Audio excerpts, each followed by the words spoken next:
3 Juni kemarin JPU dalam kasus tes swab RS Umi dari Habib Rizik Syihab menuntut 6 tahun penjara karena HRS dianggap terbukti merahasiakan status tes swabnya dan ini menimbulkan atau memicu keonaran.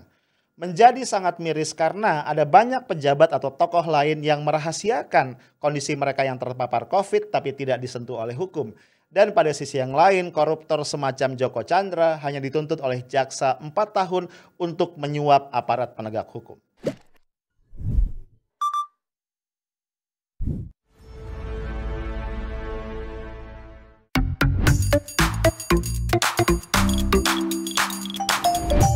Halo guys, ketemu lagi kita hari ini Jumat 4 Juni 2021. Gimana kabar lu hari ini?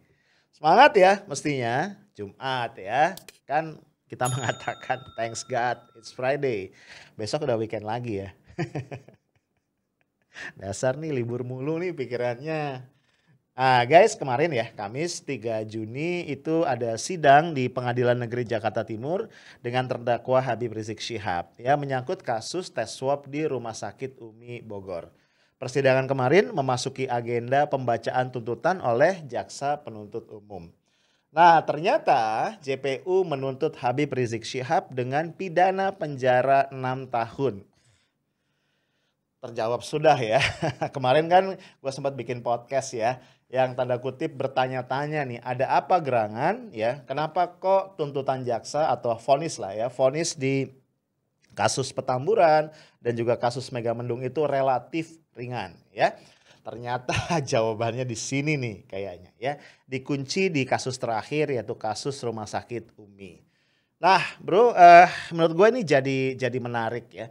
Karena apa? Karena jaksa penuntut umum menyatakan bahwa Habib Rizik Syihab terbukti ya bersalah ya secara meyakinkan bersalah melanggar beberapa pasal dari Undang-Undang Negara Republik Indonesia nomor 1 tahun 1946. Gue pas baca geleng-geleng ya. Gue bukan orang hukum ya dan gue nggak terlalu ngerti ya hukum kita. Tapi gue mikir aja ya Undang-Undang tahun 1946 ya. Itu kan berarti 1 tahun setelah Indonesia merdeka. Kok bisa masih dipakai gitu ya. Tapi kalau gue lihat-lihat selintas undang-undang ini terkait dengan penghasutan yang menimbulkan keonaran. Jadi bayangan gue gini ya, tahun 46 itu ya kalau nggak salah nih undang-undangnya diadopsi ya dari buatan pemerintah kolonial Belanda. Ya waktu itu kan memang ya orang demo atau apa terhadap pemerintah kolonial itu akan menimbulkan keonaran. Nah kayaknya substansinya itu deh.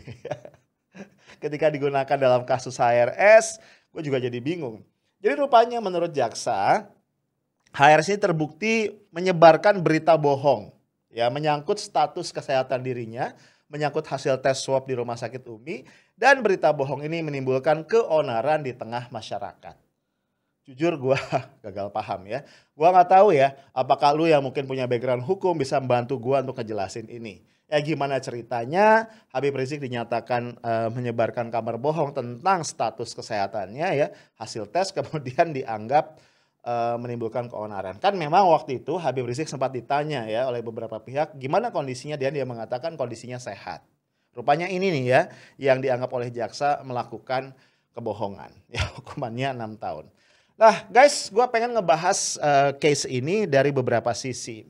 Nah sisi yang pertama, ya seperti juga pernah gue singgung di beberapa podcast sebelumnya, gue merasa ada ketidakadilan di sini. Dan jujur ya, akhirnya gue harus sependapat dengan pengacara Habib Rizik Syihab yang menengarai nuansa politisnya memang sangat-sangat kuat. Ya memang dari awal ya, berbagai kasus yang menyangkut HRS itu selalu punya dimensi politik yang mungkin jauh lebih menonjol ketimbang dimensi hukum. Ya itulah ya resiko menjadi ikon oposisi ya, berdiri berseberangan dengan pemerintah dan kemudian dianggap sebagai ancaman oleh rejim yang berkuasa. Jadi aspek politis itu sangat kuat. Kenapa gua bilang begitu? Satu ya, kita semua tahu bahwa ada hak ya dalam hubungan antara dokter dengan pasien.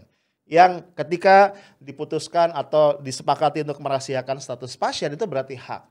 Ya, ketika hak itu mau ditembus ya sepemahaman gua itu harus ada keputusan pengadilan. Yang kedua, kita jangan lupa ya dalam konteks COVID-19 Presiden Jokowi sendiri jauh-jauh hari sejak awal COVID merebak sudah menegaskan bahwa privasi ya dari para pasien COVID-19 itu harus dilindungi. Jadi artinya identitas mereka tidak boleh dibuka ke publik. Nah, ini yang kedua ya. Nah, yang ketiga guys, ini menurut gue juga adalah faktor yang penting harus kita lihat ya dalam konteks keadilan, dalam konteks equality before the law.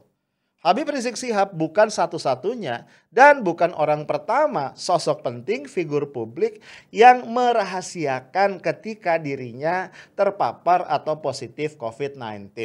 Kita semua udah tahu ya, yang cukup epik misalnya adalah kasus Airlangga Hartarto, Menteri Menko Perekonomian kita. Dalam juga kapasitasnya sebagai ketua tim ya atau Ketua Komite Penanggulangan COVID dan Pemulihan Ekonomi Nasional.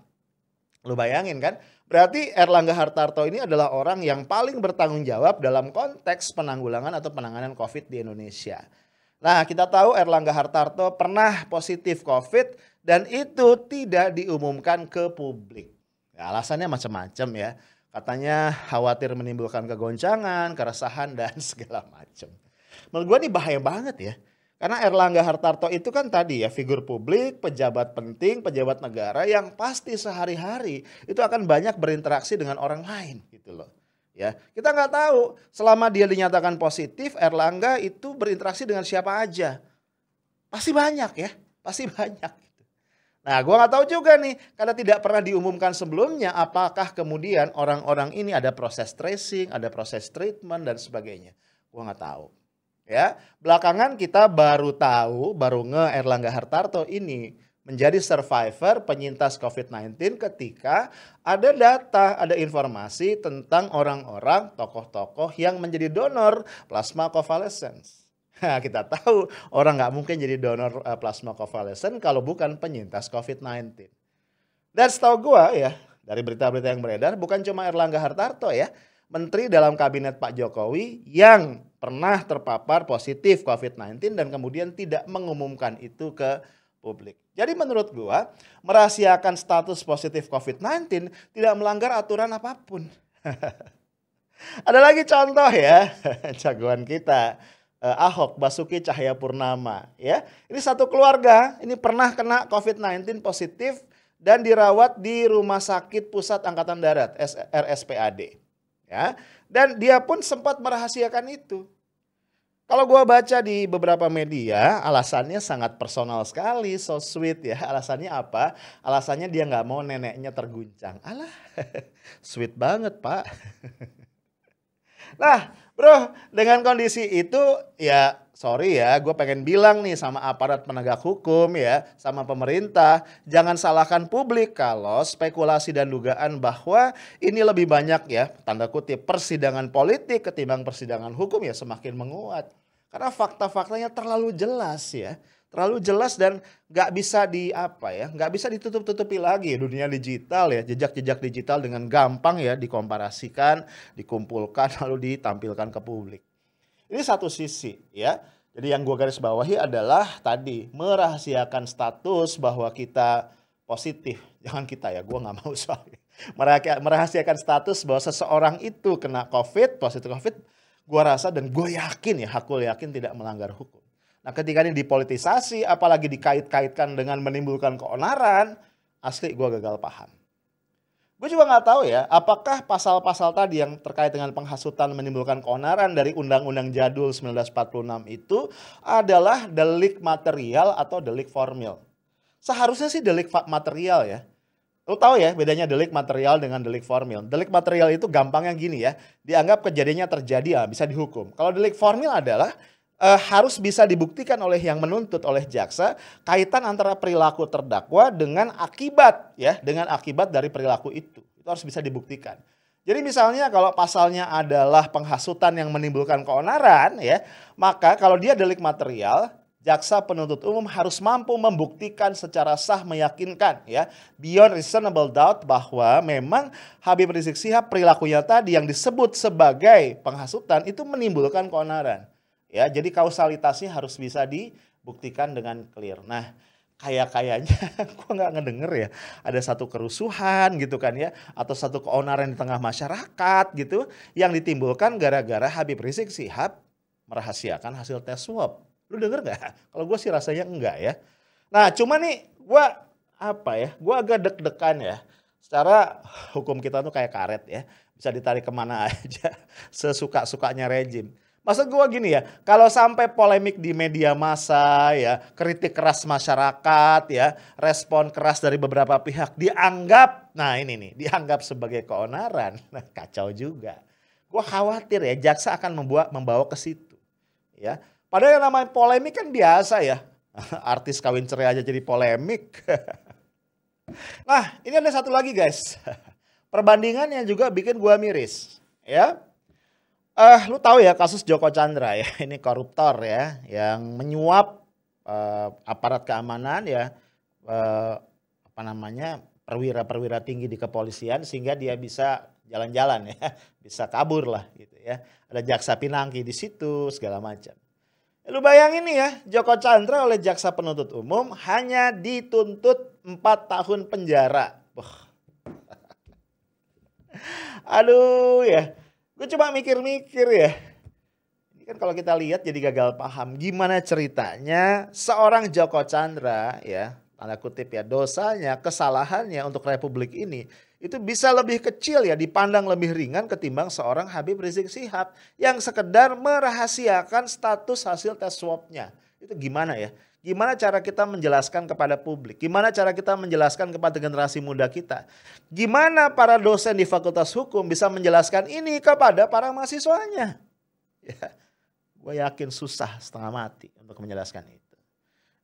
Jadi bro, dari kondisi-kondisi ini kembali mau tidak mau akhirnya orang ya berkesimpulan memang ya Habib Rizik Syihab ditarget sejak awal untuk dilumpuhkan ya selumpuh-lumpuhnya, karena bagaimanapun dia adalah tadi musuh ya, duri dalam daging bagi penguasa.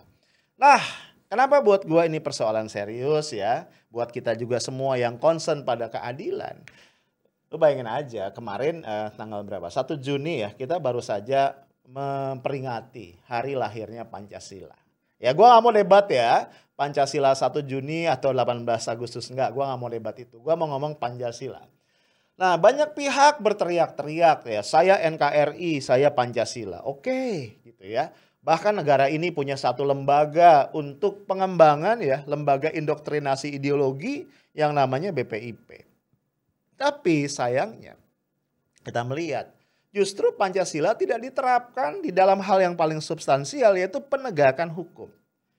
Karena bayangan gua, kalau kita bicara Pancasila, maka nilai-nilai keadilan adalah sebuah nilai yang harusnya ya itu melekat ya pada setiap aspek kehidupan bangsa Indonesia. Adil itu harusnya melekat ya. Karena kita bernegara kan tujuannya antara lain untuk menegakkan itu. Nah, sekarang bagaimana ceritanya kita mau bicara keadilan kalau ya lembaga-lembaga yang tugasnya menegakkan hukum itu semata-mata ya berkutat dengan pasal-pasal yang dianggap relevan dan kemudian mati-matian membuktikan itu dengan melupakan rasa keadilan masyarakat. Ya itu tadi gua kembali garis bawahi. Gua rasa nih jaksa ya itu punya hutang kepada masyarakat untuk menjelaskan gimana caranya dalam kasus HRS merahasiakan hasil tes swab itu dianggap sebuah tindak pidana berat ya dengan hukuman 6 tahun, dituntut 6 tahun. Sementara dalam kasus-kasus para pejabat negara, komisaris BUMN, orang-orang yang lain itu dianggap bukan masalah. Itu satu. Yang kedua tadi, bagaimana ceritanya orang merahasiakan hasil tes swab yang merupakan hak pribadi, privasi seseorang, itu kemudian dituntut hukuman yang lebih berat ketimbang seorang koruptor yang menyuap ya aparat hukum untuk memberikan dirinya kebebasan. Nah, kalau ini nggak dijawab sekali lagi, gua khawatir ya orang akan semakin skeptis, orang semakin apatis, orang kemudian semakin tidak peduli. Ya, ketika rakyat sebagian besar semakin tidak percaya kepada lembaga-lembaga penegak hukum, kepada sistem pengadilan kita, menurut gua kita berada di ambang kehancuran. Nah, satu lagi bro yang gua sangat khawatirkan. Kan satu hal yang sering gua bahas di banyak podcast adalah mengenai keterbelahan masyarakat. Nah, Gua yakin ya satu-satunya cara untuk mengobati, untuk merekatkan kembali keterbelahan itu adalah ketika pemerintah ya bisa membuktikan bahwa dirinya bertindak imparsial, ya, bertindak adil, ya, berdiri di atas semua golongan dan tidak membela kelompok-kelompok tertentu. Nah, yang gua khawatirkan adalah apa yang dialami oleh Habib Rizik Syihab di dalam rangkaian persidangannya ini kemudian akan membuat rakyat ya, at least sebagian dari masyarakat semakin kuat kesimpulannya bahwa memang pemerintah tidak adil. Tidak ada itikat baik dari pemerintah untuk merajut kembali persatuan. Orang akan menunjuk buktinya ya, ikon oposisi seperti Habib Rizik itu terus di cornering ya, disudutkan. Apalagi kita dengar di dalam konteks persidangan sebelumnya, kasus Megamendung dan juga kasus Petamburan itu jaksa penuntut umum mengajukan banding karena menganggap hukuman yang diajukan atau diputuskan atau vonis yang diberikan oleh hakim itu terlampau ringan. Jadi akhirnya orang menarik satu garis ya, ada benang merah bahwa memang jaksa nampaknya sangat bernafsu gitu ya untuk menjebloskan orang yang bernama Habib Rizik Syihab ke dalam penjara. Nah, bro, ini harus kita jadikan concern karena sekali lagi kita tidak bisa bicara demokrasi tanpa adanya satu lembaga peradilan yang bebas, lembaga peradilan yang independen, lembaga peradilan yang tidak dikooptasi oleh kepentingan-kepentingan politik. Gue ingin menegaskan, betul ya, bahwa lembaga peradilan bertindak berdasarkan undang-undang, ya kan? Untuk menegakkan undang-undang, itu peran dari lembaga yudikatif. Dan undang-undang itu adalah produk politik, itu betul. Tapi guys, ya, peran politik itu harus berhenti sampai penyusunan undang-undang. Begitu sebuah undang-undang ditetapkan, maka bagaimana undang-undang itu diterapkan dan kemudian bagaimana lembaga peradilan mengambil keputusan mestinya bebas dari intervensi politik dalam bentuk apapun. Kalau itu tidak dijaga, maka lupakan saja demokrasi dan selamat datang otoritarianisme. Itu aja dari gua, stay tough, smart, and professional. Assalamualaikum warahmatullahi wabarakatuh.